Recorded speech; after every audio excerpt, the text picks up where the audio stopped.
നിങ്ങളുടെ എല്ലാ സ്നേഹവും സമയവും ഊർജ്ജവും നൽകിയിട്ടും നിങ്ങളുടെ ഭർത്താവിന് ഒരിക്കലും നിങ്ങളോട് തൃപ്തി വരാത്തത് എന്തുകൊണ്ടാണെന്ന് നിങ്ങൾ എപ്പോഴെങ്കിലും ചിന്തിച്ചിട്ടുണ്ടോ? എത്രയൊക്കെ വിട്ടുവീഴ്ചകൾ ചെയ്താലും കുടുംബത്തിലെ എല്ലാ പ്രശ്നങ്ങൾക്കും കാരണം നിങ്ങൾ മാത്രമാണെന്ന് അദ്ദേഹം നിരന്തരം വരുത്തിത്തീർക്കാറുണ്ടോ? സ്വന്തം തെറ്റുകൾ ഒരിക്കലും അംഗീകരിക്കാതിരിക്കുകയും നിങ്ങളുടെ കണ്ണുനീരിന് യാതൊരു വിലയും നൽകാതിരിക്കുകയും ചെയ്യുന്ന ഒരാളോടൊപ്പമുള്ള ജീവിതം നിങ്ങളെ മാനസികമായി തളർത്തുന്നുണ്ടോ? നിങ്ങളുടെ ഉത്തരം അതെ എന്നാണെങ്കിൽ നിങ്ങളുടെ ദാമ്പത്യത്തിൽ സംഭവിച്ചിരിക്കുന്നത് കേവലം ചെറിയ പൊരുത്തക്കേടുകളല്ല. നിങ്ങൾ ജീവിക്കുന്നത് ഒരു നാർസിസിസ്റ്റായ ഭർത്താവിനൊപ്പമായിരിക്കാം. സ്വന്തം കാര്യം മാത്രം നോക്കുന്ന, മറ്റുള്ളവരുടെ വികാരങ്ങൾക്ക് യാതൊരു പരിഗണനയും നൽകാത്ത, എപ്പോഴും താനാണ് ശരിയെന്നും തനിക്ക് മാത്രമേ പ്രാധാന്യമുള്ളൂ എന്നും വിശ്വസിക്കുന്ന ഒരാളോടൊപ്പമുള്ള ജീവിതം എത്രത്തോളം ദുസ്സഹമാണെന്ന് അത് അനുഭവിക്കുന്നവർക്ക് മാത്രമേ മനസ്സിലാകൂ. വിവാഹത്തിനു മുൻപോ വിവാഹത്തിന്റെ ആദ്യ നാളുകളിലോ വളരെയധികം സ്നേഹം പ്രകടിപ്പിച്ച് നിങ്ങളെ ആകർഷിച്ച അതേ വ്യക്തി തന്നെ പിന്നീട് നിങ്ങളെ മാനസികമായി തളർത്തുന്ന കാഴ്ചയാണ് പലപ്പോഴും നാർസിസിസ്റ്റിക് ബന്ധങ്ങളിൽ കാണാറുള്ളത്. നിങ്ങൾ എന്തു നല്ല കാര്യം ചെയ്താലും അതിൽ കുറ്റപ്പെടുത്തുക, മറ്റുള്ളവരുടെ മുന്നിൽ വെച്ച് നിങ്ങളെ മനഃപൂർവ്വം ചെറുതാക്കി കാണിക്കുക, നിങ്ങൾ പറയുന്ന കാര്യങ്ങൾക്ക് യാതൊരു വിലയും നൽകാതിരിക്കുക, ഇതൊക്കെ അവരുടെ സ്ഥിരം സ്വഭാവമാണ്. നാർസിസിസ്റ്റുകൾ അവരുടെ ഇരകളെ വളരെ സൂക്ഷ്മമായാണ് തിരഞ്ഞെടുക്കുന്നത്. അനുകമ്പയുള്ള, സ്നേഹം നൽകാൻ തയ്യാറുള്ള, മറ്റുള്ളവർക്കു വേണ്ടി വിട്ടുവീഴ്ച ചെയ്യാൻ മടിയില്ലാത്ത വ്യക്തികളായിരിക്കും പലപ്പോഴും ഇവരുടെ വലയിൽ വീഴുന്നത്. നിങ്ങളുടെ നന്മയാണ് അവരുടെ ആയുധം. നിങ്ങൾ കരയുമ്പോൾ, നിങ്ങൾ സങ്കടപ്പെടുമ്പോൾ, നിങ്ങൾ അവരോട് സ്നേഹത്തിനായി കെഞ്ചുമ്പോൾ അവർക്കൊരു പ്രത്യേകതരം മാനസികമായ സംതൃപ്തി ലഭിക്കുന്നു. തന്നെ ആശ്രയിച്ചാണ് ഇവർ ജീവിക്കുന്നത്. ഇവരുടെ വികാരങ്ങളെ എനിക്ക് പൂർണ്ണമായും നിയന്ത്രിക്കാൻ കഴിയുന്നുണ്ട് എന്ന അഹങ്കാരമാണ് അവരെ നയിക്കുന്നത്. ഇതൊരു സാധാരണ കുടുംബ പ്രശ്നമല്ല, മറിച്ച് നിങ്ങളുടെ മാനസികാരോഗ്യത്തെ ഇല്ലാതാക്കുന്ന ഒരുതരം വൈകാരികമായ ചൂഷണമാണ്. ഇത്തരമൊരു സാഹചര്യത്തിൽ സാധാരണ ഉപയോഗിക്കുന്ന സ്നേഹമോ വിട്ടുവീഴ്ചയോ സഹിഷ്ണുതയോ ഒന്നും ഫലം കാണില്ല. കാരണം നിങ്ങൾ എത്രത്തോളം താഴുന്നുവോ അത്രത്തോളം അവർ നിങ്ങളെ ചവിട്ടിമെതിക്കും. അവിടെയാണ് അതിപ്രാചീനവും എന്നാൽ എക്കാലത്തും പ്രസക്തവുമായ ചാണക്യതന്ത്രം ആവശ്യമായി വരുന്നത്. ശത്രുവിനെ അല്ലെങ്കിൽ നമ്മെ ദ്രോഹിക്കുന്നവരെ അവരുടെ അതേ നാണയത്തിൽ തിരിച്ചടിക്കാതെ ബുദ്ധിപരമായി നേരിടുന്നതാണ് ചാണക്യതന്ത്രം. ഇവിടെ നിങ്ങളുടെ ഭർത്താവ് നിങ്ങളുടെ ശത്രുവല്ലായിരിക്കാം, എന്നാൽ അദ്ദേഹത്തിന്റെ ഈ നാർസിസിസ്റ്റിക് സ്വഭാവം നിങ്ങളുടെ സമാധാനത്തിന്റെയും സ്വത്വത്തിന്റെയും ഏറ്റവും വലിയ ശത്രുവാണ്. ആ ദുസ്വഭാവത്തെ നിയന്ത്രിക്കാനും നിങ്ങളെ മാനസികമായി അടിമപ്പെടുത്താനുള്ള അവരുടെ ശ്രമങ്ങളെ മുട്ടുകുത്തിക്കാനും ചില രഹസ്യ വഴികൾ നിങ്ങൾ അറിഞ്ഞിരിക്കണം. വികാരങ്ങളെ മാറ്റിവെച്ച് ബുദ്ധി ഉപയോഗിച്ച് കളിക്കേണ്ട ഒരു കളിയാണിത്. ഈ വിഷയത്തിലേക്ക് കൂടുതൽ ആഴത്തിൽ കടക്കുന്നതിനു മുൻപ് ഈ വീഡിയോ നിങ്ങൾക്ക് ഉപകാരപ്രദമാകുമെന്ന് തോന്നുന്നുവെങ്കിൽ ഇപ്പോൾ തന്നെ ലൈക്ക് ചെയ്യുക. അതുപോലെ നിങ്ങളുടെ അഭിപ്രായങ്ങളും അനുഭവങ്ങളും താഴെ കമന്റ് ചെയ്യാൻ മറക്കരുത്. നിങ്ങളുടെ ഒരു കമന്റ് സമാനമായ പ്രശ്നങ്ങൾ അനുഭവിക്കുന്ന മറ്റാർക്കെങ്കിലും വലിയൊരു ആശ്വാസമായേക്കാം. നാർസിസിസ്റ്റായ ഒരു ഭർത്താവിനെ മാനസികമായി നിരായുധനാക്കാൻ സഹായിക്കുന്ന 8 ചാണക്യതന്ത്രങ്ങൾ താഴെ പറയുന്നവയാണ്. ഒന്നാമത്തെ വഴി വൈകാരികമായ പ്രതികരണം പൂർണ്ണമായും അവസാനിപ്പിക്കുക എന്നതാണ്. നാർസിസിസ്റ്റുകളുടെ ഏറ്റവും വലിയ ആയുധം നിങ്ങളുടെ വൈകാരികമായ പ്രതികരണങ്ങളാണ്. അവർ നിങ്ങളെ ദേഷ്യം പിടിപ്പിക്കാനോ സങ്കടപ്പെടുത്താനോ നിരന്തരം പല വഴികളും ശ്രമിച്ചുകൊണ്ടിരിക്കും. നിങ്ങളെ പ്രകോപിപ്പിക്കുക എന്നത് അവരുടെ ഒരു വിനോദമാണ്. നിങ്ങൾ പൊട്ടിക്കരയുന്നതോ ദേഷ്യപ്പെട്ട് അലറുന്നതോ നിസ്സഹായായി നിൽക്കുന്നതോ കാണുമ്പോൾ അവർക്ക് ലഭിക്കുന്ന ഊർജ്ജം ചെറുതല്ല. തനിക്ക് നിങ്ങളെ പൂർണ്ണമായി നിയന്ത്രിക്കാൻ കഴിയുന്നുണ്ടല്ലോ എന്ന ചിന്ത അവരെ കൂടുതൽ അഹങ്കാരികളാക്കും.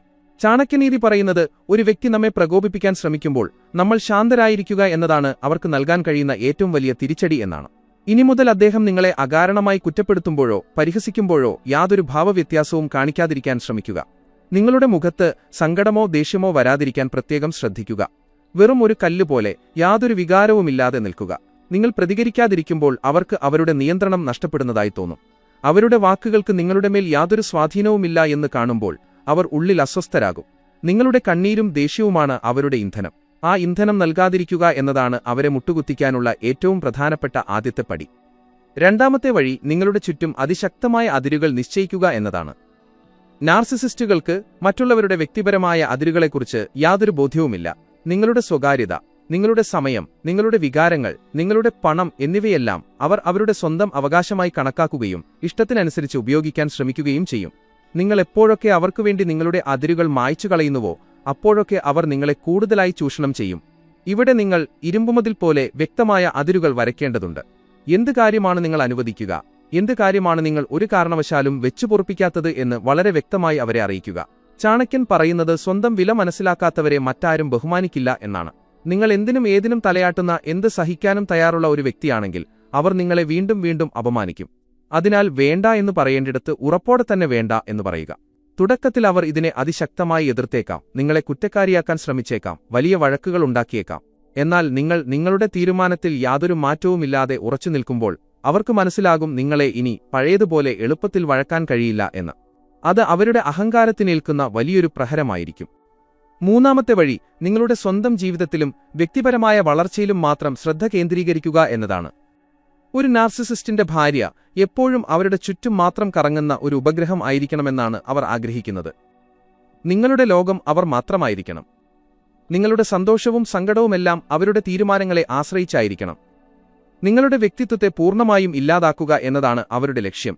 ഈ അവസ്ഥയെ ബോധപൂർവം മാറ്റുക എന്നതാണ് അടുത്ത പടി. നിങ്ങളുടെ സ്വന്തം ഇഷ്ടങ്ങൾക്കും ഉപേക്ഷിച്ചുപോയ ഹോബികൾക്കും കരിയറിനും കൂടുതൽ പ്രാധാന്യം നൽകി തുടങ്ങുക. ജോലിയില്ലാത്തവരാണെങ്കിൽ ഒരു ജോലി കണ്ടെത്താനോ സാമ്പത്തികമായി സ്വതന്ത്രയാകാനോ ഉള്ള വഴികൾ അന്വേഷിക്കുക.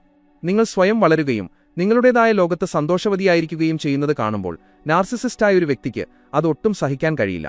കാരണം അവരുടെ നിയന്ത്രണത്തിലല്ലാതെ നിങ്ങൾ സന്തോഷിക്കുന്നു എന്നത് അവരുടെ മിഥ്യാഭിമാനത്തെ വല്ലാതെ മുറിവേൽപ്പിക്കും. ചാണക്യൻ എപ്പോഴും അറിവിനും സ്വാശ്രയത്വത്തിനും വലിയ പ്രാധാന്യം നൽകിയിട്ടുണ്ട്. ഒരാളെ ആശ്രയിക്കാതെ സ്വന്തം കാലിൽ നിൽക്കാൻ കഴിയുന്ന ഒരു വ്യക്തിയെ ഭയപ്പെടുത്താൻ ആർക്കും കഴിയില്ല. നിങ്ങൾ സ്വയം പര്യാപ്തയാകുമ്പോൾ നിങ്ങളെ ഭരിക്കാനുള്ള അവരുടെ അധികാരം സ്വാഭാവികമായും നഷ്ടപ്പെടും. നാലാമത്തെ വഴി അവരുടെ അംഗീകാരത്തിനായി കാത്തുനിൽക്കുന്നത് പൂർണ്ണമായും അവസാനിപ്പിക്കുക എന്നതാണ്. നാർസിസിസ്റ്റുകളുടെ ഒരു പ്രധാന തന്ത്രം നിങ്ങളെ എപ്പോഴും അപകർഷതാബോധത്തിൽ തളച്ചിടുക എന്നതാണ്. നിങ്ങൾ എന്ത് നല്ല കാര്യം ചെയ്താലും, എത്ര രുചികരമായി ഭക്ഷണമുണ്ടാക്കിയാലും, വീട് എത്ര വൃത്തിയായി സൂക്ഷിച്ചാലും ഒരു നാർസിസിസ്റ്റിൽ നിന്ന് നിങ്ങൾക്കൊരു ചെറിയ അഭിനന്ദനം പോലും ഒരിക്കലും ലഭിക്കില്ല.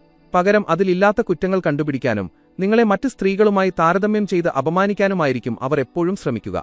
ഇത് നിങ്ങളെ മാനസികമായി തളർത്താൻ വേണ്ടി മനഃപൂർവ്വം ചെയ്യുന്ന ഒരു നാടകമാണ്.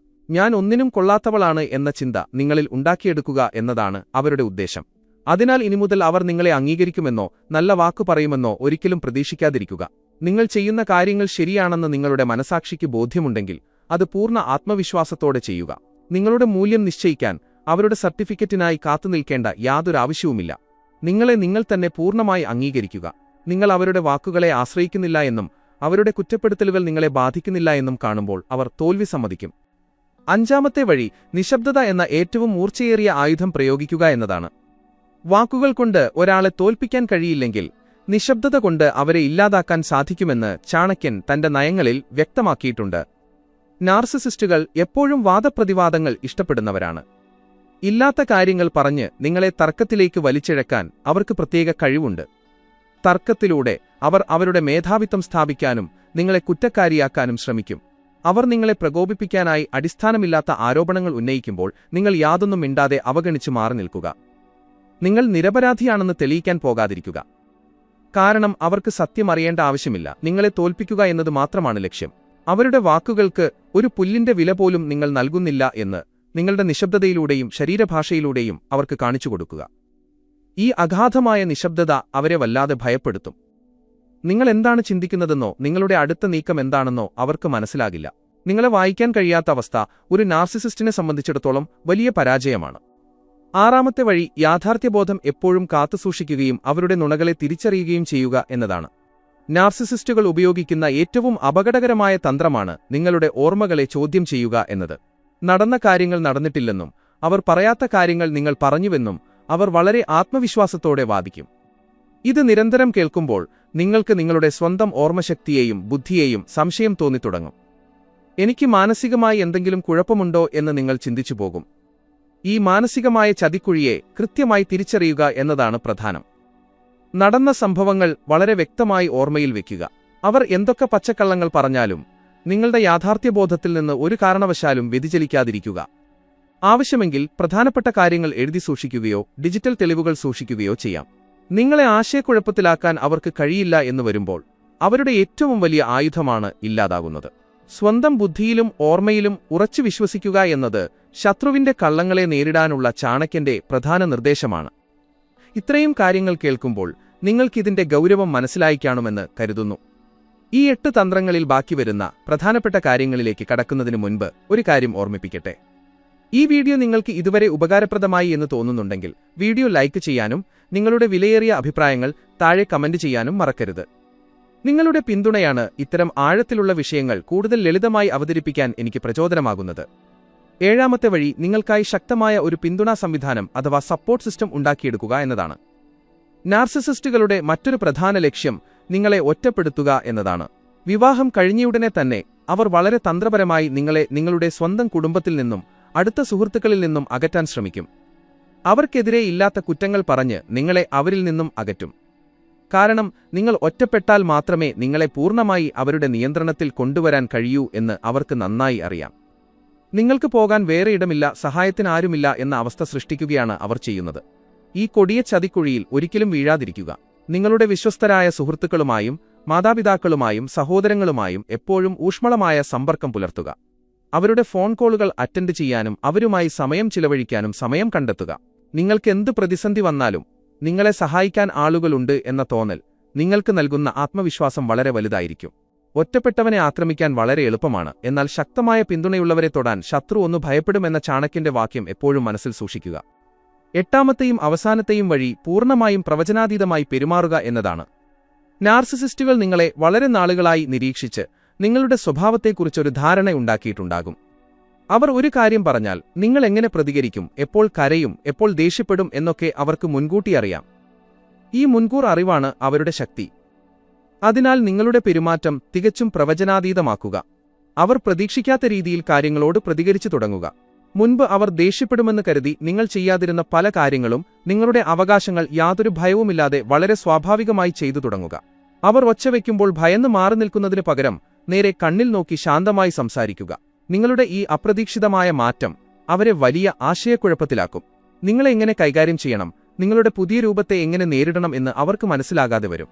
അവർ കാലാകാലങ്ങളായി പ്രയോഗിച്ചിരുന്ന തന്ത്രങ്ങളൊന്നും നിങ്ങളുടെ അടുത്ത് വിലപ്പോവില്ല എന്ന് വരുമ്പോൾ അവരുടെ ആത്മവിശ്വാസം തകർന്നടിയും. ഒടുവിൽ മാനസികമായി പരാജയപ്പെട്ട് അവർ നിങ്ങളുടെ മുന്നിൽ മുട്ടുകുത്താൻ നിർബന്ധിതരാകും. ഈ 8 തന്ത്രങ്ങൾ കേൾക്കുമ്പോൾ വളരെ എളുപ്പമാണെന്ന് തോന്നാമെങ്കിലും പ്രായോഗിക തലത്തിൽ ഇത് നടപ്പിലാക്കാൻ വലിയ മാനസിക കരുത്തും ക്ഷമയും ആവശ്യമാണ്. ഒറ്റ ദിവസം കൊണ്ടോ ഒരാഴ്ച കൊണ്ടോ നിങ്ങളുടെ ജീവിതത്തിൽ വലിയ അത്ഭുതങ്ങളൊന്നും സംഭവിച്ചെന്നു വരില്ല. എന്നാൽ ഒരു തപസ്സുപോലെ നിങ്ങൾ ഈ തന്ത്രങ്ങൾ തുടർച്ചയായി നിങ്ങളുടെ ജീവിതത്തിൽ പ്രാവർത്തികമാക്കുമ്പോൾ നിങ്ങൾക്ക് തീർച്ചയായും മാറ്റങ്ങൾ അനുഭവിച്ചറിയാൻ സാധിക്കും.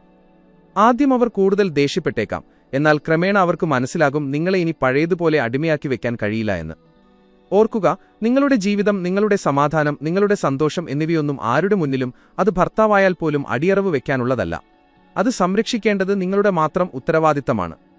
ഈ വീഡിയോ നിങ്ങൾക്ക് പുതിയൊരു കാഴ്ചപ്പാട് നൽകിയെന്ന് വിശ്വസിക്കുന്നു. ഈ വീഡിയോ ലൈക്ക് ചെയ്യാനും കമന്റ് ചെയ്യാനും മറക്കരുത്.